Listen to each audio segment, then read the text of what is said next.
حضور نے ارشاد فرمایا آیت المنافق ثلاثن، منافق کی علامتیں تین ہیں۔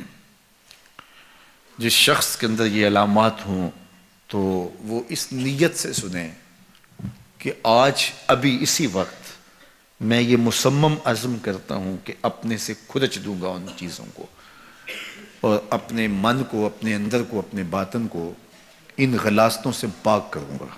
اور عملی موضوعات پہ بات کرنے کا میرا مقصود بھی یہی ہوتا ہے کہ ہماری زندگی میں سب سے پہلے اپنی زندگی میں اور پھر میرے ملنے والوں کی زندگی کے اندر عملی طور پہ تبدیلی پیدا ہو۔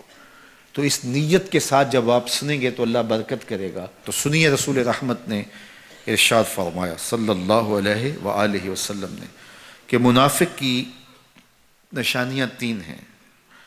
ان میں سے ایک اذا حدث کذب، جب وہ بولتا ہے تو جھوٹ بولتا ہے۔ یہ منافق کی علامتوں میں سے ایک علامت ہے کہ اس کی زبان جھوٹ کی عادی ہوتی ہے۔ زندگی میں جھوٹ سے اپنے آپ کو بچائیں، یہ زہر قاتل ہے، اندر اجاڑ دیتا ہے، آپ کا معاشرے سے اعتبار ختم کر دیتا ہے اور آپ کی رسوائی کا سبب ہے۔ دوسرا ارشاد فرمایا وَإِذَا وَعَدَ أَخْلَفَ، جب وہ وعدہ کرتا ہے تو وعدہ خلافی کرتا ہے۔ یہ منافق کی علامت ہے کہ وہ وعدہ پورا نہیں کرتا۔ میرے حضور کسی سے وعدہ کرتے ہیں کہ تیرے آنے تک یہاں کھڑا ہوں، اور وہ جا کے بھول جاتا ہے۔ میرے حضور 3 دن کھڑے رہتے ہیں، 3 دن کے بعد اچانک وہاں سے گزرا، دیکھا تو حضور کھڑے ہیں۔ بڑی شرمندگی ہوئی، ڈرتا ہوا آگے بڑھا، صرف اتنا کہا یار تو نے مشقت میں ڈال دیا۔ 3 دن تک میرے حضور کھڑے، اور میں کہتا ہوں وہ تو 3 دن بعد واپس آ گیا۔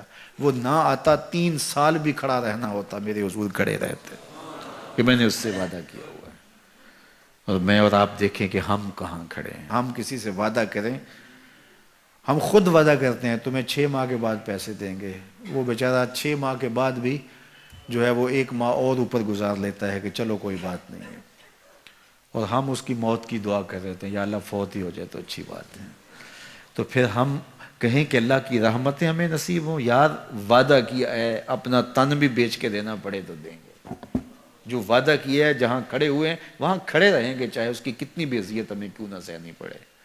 جب وعدہ کیا ہے تو پھر اس کو پورا کرو۔ تیسری بات میرے حضور نے ارشاد فرمائی وَإِذَا اؤْتُمِنَ خَانَ، جب اس کے پاس امانت رکھی جائے تو خیانت کرے۔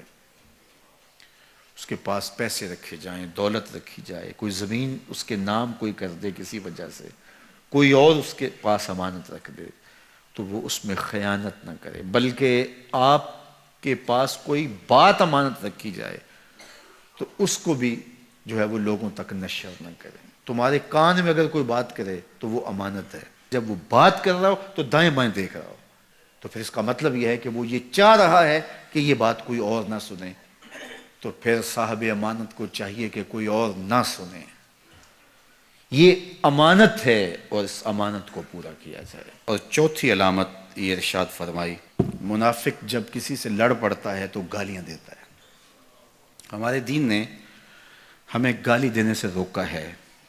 اپنی زبان کی پاکیزگی اور اپنی زبان کی طہارت کا سامان کیجیے۔ آپ کسی بھی حالت میں ہوں، آپ کے اوپر کوئی کتنی بھی زیادتی کر رہا ہو، آپ کو کوئی تھپڑ بھی مار رہا ہو، تو آپ اس کا مقابلہ ضرور کریں، لیکن آپ کی زبان گندی نہیں ہونی چاہیے۔ یہ غصے کے وقت ہی تو انسان کا پتہ چلتا ہے۔ ظفر سے آدمی نہ جانیے چاہے جتنا بھی ہو، صاحب فہم و ذکا، جسے عیش میں یاد خدا نہ رہی، جسے تیش میں خوف خدا نہ رہا۔ عیش کی زندگی ہو یا تیش کی زندگی، خوشی کا مرحلہ ہو یا مرحلہ غم ہو، آپ دیکھو نارمل زندگی کے اندر تو آپ معتدل ہوں گے ہی ہوں گے، لیکن جب آپ کا بیلنس خراب ہوتا ہے خوشیوں کے وفور کی وجہ سے، اس وقت پتہ چلے گا۔ یہ ہے انسان کا امتحان، یہ ہے انسان کی آزمائش۔ منافق کی علامت بتائی گئی وَإِذَا خَاصَمَ فَجَرَ، جب وہ کسی سے لڑائی کرتا ہے تو پھر گالیاں بکنا شروع کر دیتا ہے۔ یہ منافقوں کی علامات میں سے ایک علامت ہے، جب وہ لڑتا ہے تو گالیاں بکتا ہے، جھوٹ بولتا ہے، امانت میں خیانت کرتا ہے، اور عہد کرے تو اس کی پاسبانی نہیں کرتا۔